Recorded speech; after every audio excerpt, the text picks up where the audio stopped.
नमस्कार, स्वागत है आपका अपने परिवार तीव्र शिक्षा में। आज हम हिंदी भाषा का उद्भव और विकास कैसे हुआ, इसके इतिहास के बारे में जानेंगे। हम हिंदी भाषा के विकास और आज हम हिंदी भाषा को किस रूप में पढ़ रहे हैं यह समझेंगे। जिन लोगों का सब्जेक्ट हिंदी है, उन्हें पूरी डिटेल से हिंदी को पढ़ना पड़ेगा, क्योंकि आप लोग कक्षा 9, 10 और 11, 12 के शिक्षक बनने जा रहे हैं। इसलिए हम हिंदी की प्रतिदिन 2 क्लास लाएंगे। एक थ्योरी की होगी और दूसरी व्याकरण और साहित्य के मोस्ट इम्पॉर्टेंट क्वेश्चन की प्रैक्टिस सेट होंगे। तो आप इससे हिंदी की तैयारी कर सकते हैं और अपने सब्जेक्ट को मजबूत बना सकते हैं। तो चलिए शुरू करते हैं। आगे बढ़ने से पहले अगर आपने हमारे चैनल को सब्सक्राइब नहीं किया हो तो इसे सब्सक्राइब जरूर कर लें।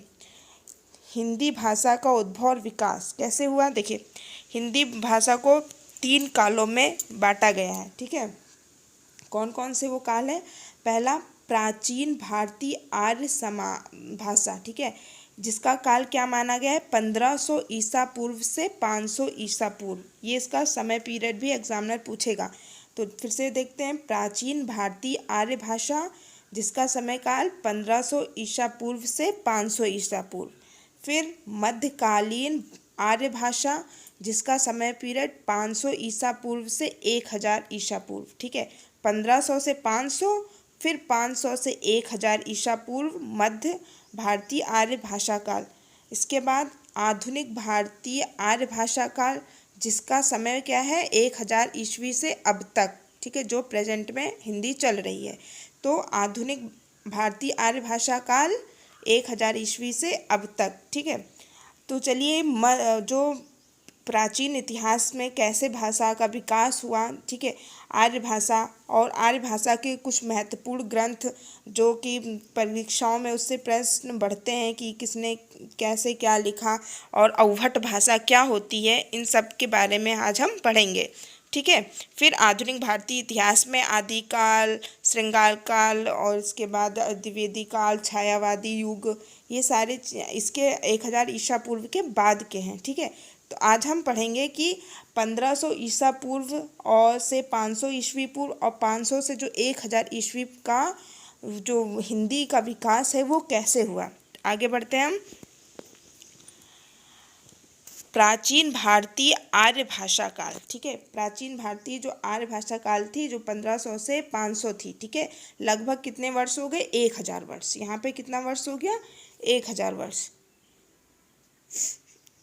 ये वाला जो काल है, इस काल में वेदों, ब्राह्मण ग्रंथों, उपनिषद के अलावा वाल्मीकि, व्यास, अश्वघोष, भास, कालिदास तथा माघ आदि की संस्कृत में रचना हुई। ठीक है, जो इन लोगों की रचनाएं हैं, कालिदास, अश्वघोष, भास, वाल्मीकि, इनकी किस सन की रचना है? तो ये 1500 ईसा पूर्व से लगभग 500 ईसा पूर्व की रचनाएं हैं। इस कालखंड को व्याकरण नियमों के अंतर के आधार पर निम्नलिखित 2 भागों में बांटा जाता है। ठीक है, व्याकरण के नियम के आधार पर 2 भागों में बांटा गया है। कौन सा? वैदिक संस्कृत काल। ठीक है, इसका समय क्या है? 1500 से 1000। ठीक है, टोटल ये है 1500 से 500, लेकिन जो वैदिक संस्कृत काल है ये 1500 ईसा पूर्व से 1000 ईसा पूर्व तक है। दूसरा है लौकिक संस्कृत। ठीक है, लौकिक संस्कृत में क्या है? देखिए, ये 1000 ईसा पूर्व से 500 ईसा पूर्व। यहाँ से भी प्रश्न बढ़ते हैं कि कितने भागों में बांटा गया। ठीक है, तो एक वैदिक संस्कृत और एक लौकिक संस्कृत। वैदिक संस्कृत का समय 1500 से 1000 ईसा पूर्व और लौकिक संस्कृत का समय 1000 से 500 ईसा पूर्व। वैदिक तो जानते हैं, जो वेदों में पढ़ा होता था, जिनको बहुत ही ज्ञानी ऋषि मुनि या जो वही लोग पढ़ते थे। लेकिन लौकिक संस्कृत जो आम प्रचलन में था। ठीक है, तो ये 2 प्रकार के साहित्य हो गए। अब वैदिक संस्कृत में क्या मिलता है? देखिए, वैदिक संस्कृत का काल 1500 से 1000 ईसा पूर्व। इसमें मूल रूप से वेदों की रचना जिस भाषा में हुई उसे वैदिक संस्कृत कहते हैं। संस्कृत का प्राचीनतम रूप, संसार की प्रथम कृति कौन सी है? ऋग्वेद। ठीक है, ये हमको ऋग्वेद के रूप में प्राप्त हुआ है। इस काल में उपनिषदों और ब्राह्मण ग्रंथों की रचना हुई। ठीक है, ध्यान से रखिए, वैदिक काल में किसकी रचना हुई? एक तो ऋग्वेद की और उपनिषद और ब्राह्मण ग्रंथों की रचना हुई। आगे बढ़ते हैं हम। ये हिंदी की हम पूरी डिटेल क्लास इसी तरह चलाएंगे। लौकिक संस्कृत, लौकिक संस्कृत का काल क्या माना जाता है? 1000 ईस्वी से 500 ईसा पूर्व। प्राचीन ग्रंथों के अतिरिक्त संस्कृत का प्रयोग साहित्य में भी हुआ है, इसे लौकिक संस्कृत कहते हैं। जिसमें लौकिक संस्कृत में कौन कौन से हैं? जैसे कालिदास, अश्वघोष, माघ, भास, वाल्मीकि, व्यास आदि की रचनाएं इसी काल में रची हुई हैं। आप लोगों के एग्जाम में कालिदास की रचनाएं जरूर आएंगी, क्योंकि ये विक्रमादित्य के नवरत्नों में से एक थे। कौन? कालिदास, है ना। रामायण, महाभारत, व्याकरण, नाटक आदि की भी रचना इसी काल में हुई। कौन से काल में? लौकिक काल में। ठीक है, पाणिनि ने संस्कृत के बिगड़ते स्वरूप को व्याकरणबद्ध किया। ठीक है, पाणिनि ने जो पहले जो था ना वैदिक संस्कृत था, तो इसी काल में पाणिनि आए और उन्होंने जो संस्कृत का बिगड़ता हुआ रूप को इसमें उन्होंने फिर से संस्कृत निष्ठ बनाने की कोशिश की। आगे बढ़ते हैं हम। मध्यकालीन भारतीय आर्य भाषा। ठीक है, अब हमने पढ़ लिया। कौन सी हमने पढ़ा? देखिए, हाँ, प्राचीन भारतीय आर्य भाषा। प्राचीन भारतीय आर्य भाषा का समय पीरियड 1500 से 500 ईसा पूर्व, यानी 1000 लगभग। और इसको दो भागों में डिवाइड किया गया, एक वैदिक संस्कृत, दूसरा लौकिक संस्कृत। ठीक है, वैदिक संस्कृत में जो क्या होता था, संस्कृत निष्ठ भाषा का प्रयोग होता था, और लौकिक संस्कृत में कालिदास, अश्वघोष, माघ इन सब की रचना है। अब आ जाता है हमारा मध्यकालीन भारतीय आर्य भाषा, जिसका समय क्या है? 500 से 1000 ईस्वी। 500 ईसा पूर्व से 1000 ईस्वी, ये ध्यान रखिएगा। 500 ईसा पूर्व से 1000 ईस्वी, ये मध्यकालीन भारतीय आर्य भाषा का समय है। इस काल में लोक भाषा का विकास हुआ। भाषा का विकास 3 भागों में हुआ। ठीक है, अभी 2 भागों में हमने पढ़ा, प्राचीन भारतीय काल। अब मध्यकाल में 3 भागों में भाषा का मतलब कि विभाजित हुआ। पहला क्या है? पाली काल।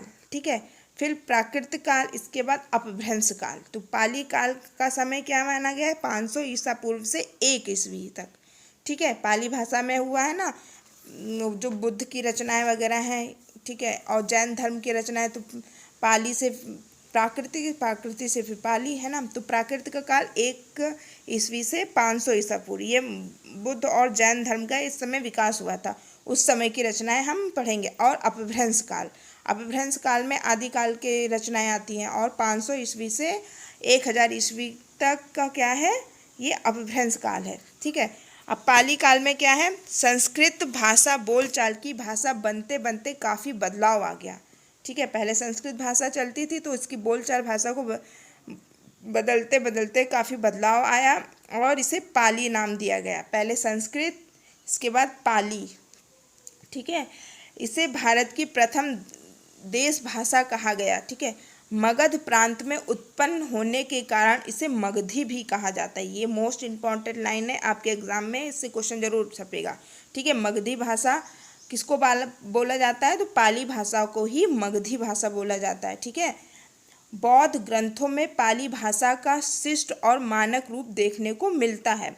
इस समय क्षेत्रीय बोलियां की संख्या कितनी थी? 4। कौन कौन सी? एक पश्चिमोत्तरीय बोली, दूसरी मध्य देशीय, तीसरी पूर्वी और चौथी दक्षिणी। 4 भागों में बोलियां विभाजित थी। और आज के समय में कितनी है? 22 तो बोली है ना, 22 भाषाओं को जो मान्यता प्राप्त है।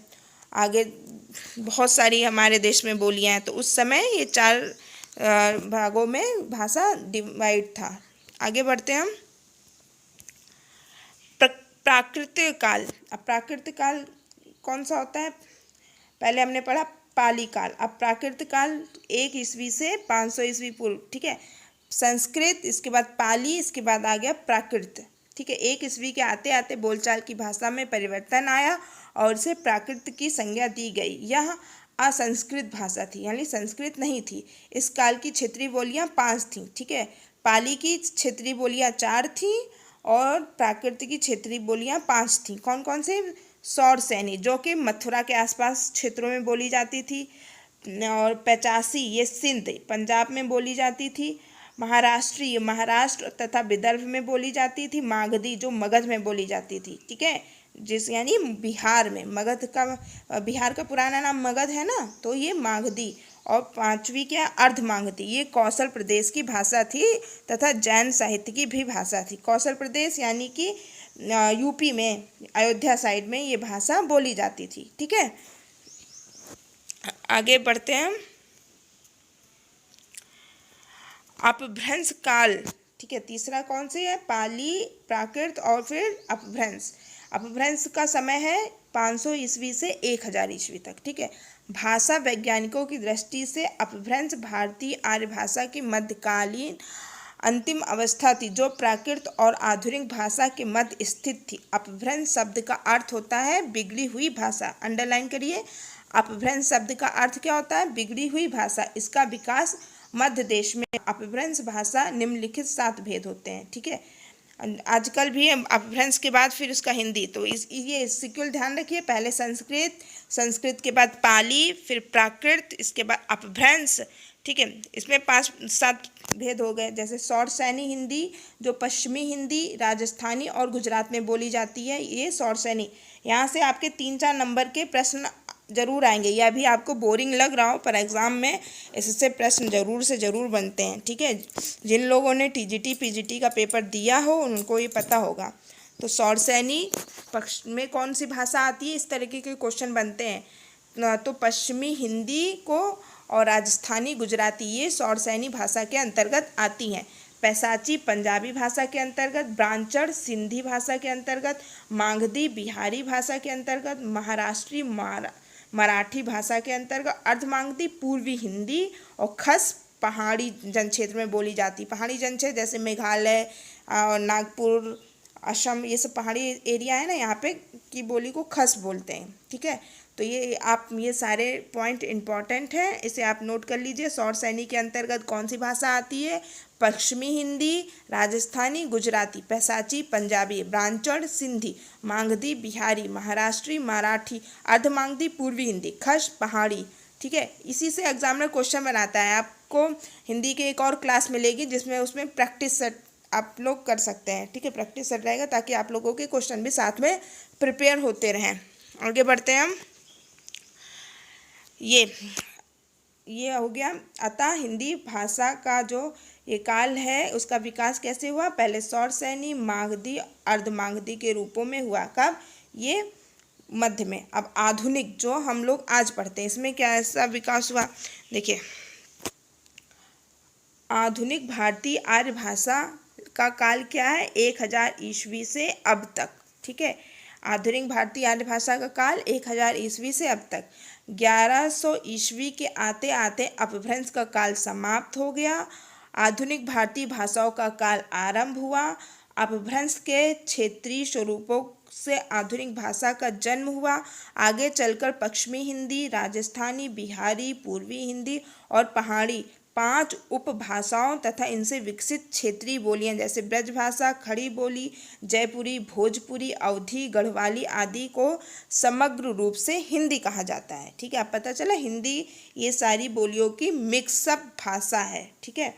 आगे बढ़ते हैं हम। कालांतर में ही खड़ी बोली ही अधिक विकसित होकर अपने मानक और प्रतिष्ठित रूप में वर्तमान और बहुप्रचलित मानक हिंदी भाषा के रूप में सामने आई। अभी हम कौन सी बोली बोलते हैं, हिंदी की खड़ी बोली, ठीक है।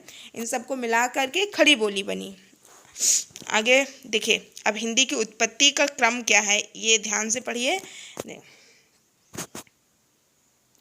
हिंदी भाषा की उत्पत्ति के पहले संस्कृत का समय 1500 ईस्वी से 500 ईसा पूर्व। इसमें लौकिक वैदिक संस्कृत और लौकिक संस्कृत, इसको 2 भागों में विभाजित किया गया था। संस्कृत जो था इसको एक था वैदिक संस्कृत और एक लौकिक संस्कृत। सेकंड नंबर पे आई पाली। पाली को 500 ईसा पूर्व से 1 ईस्वी तक, इसमें बुद्ध के उपदेश दिए गए हैं। एग्जाम में क्वेश्चन बन सकता है कि बुद्ध के उपदेश कौन सी ईसा पूर्व में दिए गए या किस भाषा में दिए गए हैं, तो पाली भाषा में। इसके बाद आता है प्राकृत भाषा, 1 ईस्वी से 500 ईस्वी तक, इसमें जन सामान्य की भाषा है। प्राकृत भाषा जन सामान्य की भाषा थी।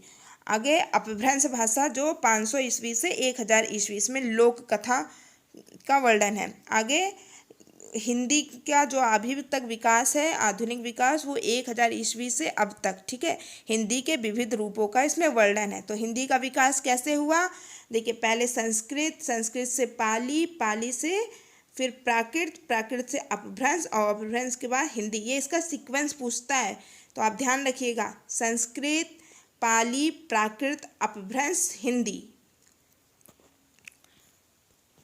आप इसको बार बार पढ़िए, ठीक है। अब एक इस समय के अवहट भाषा थी, कब थी, यही 1000 ईस्वी पूर्व से, जब आधुनिक हिंदी आई ना, उससे पहले की। तो अवहट पुरानी हिंदी और अपभ्रंश भाषा के बीच की एक कड़ी है, ठीक है। यहाँ से भी एक क्वेश्चन बनता है।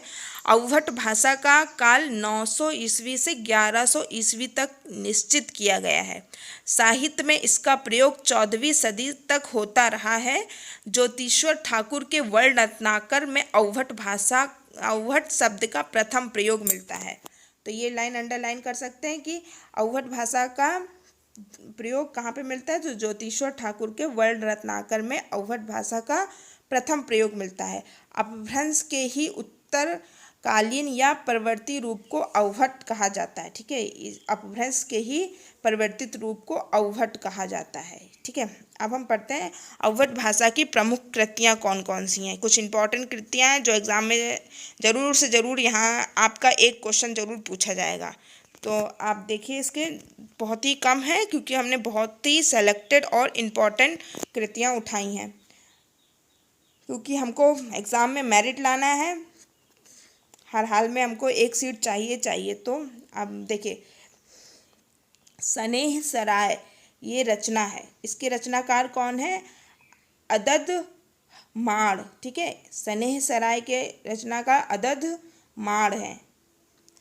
राउल बेली रोड़ा, ठीक है, ये इम्पॉर्टेंट है, राउल बेली रोड़ा, ठीक है। राउल बेली किसकी रचना है, तो रोड़ा कवि की। ऐसे राउल बेली किसकी रचना है, रोड़ा कवि की। कीर्तिलता विद्यापति, ये हमारे बिहार के हैं तो इनका तो जरूर आएगा। कीर्तिलता, कीर्ति पताका, है ना, ये विद्यापति मैथिल कोकिल कहलाते थे ना, हाँ, तो मैथिल कोकिल किसे कहा जाता है, विद्यापति को। इनकी रचना कीर्तिलता, कीर्ति पताका इस तरह की हैं, तो ये इम्पोर्टेंट है। और वर्ण रत्नाकर ज्योतिश्वर ठाकुर। इस प्रकार अपभ्रंश के उत्तर काल में और आधुनिक भारतीय आर्य भाषा के उदय से पूर्व की ये कुछ रचनाएं हैं जो कि फेमस हैं। ये आज हमारा ये हमने हिंदी का विकास कैसे हुआ बहुत ही शॉर्ट में पढ़ लिया है। कल हम आदिकाल पढ़ेंगे, ठीक है। आदिकाल का विकास कैसे हुआ, आदिकाल का नाम आदिकाल कैसे पड़ा, और आदिकाल की बहुत ही प्रमुख रचनाएं। तो वीडियो को लाइक और सब्सक्राइब जरूर कर दीजिए। धन्यवाद।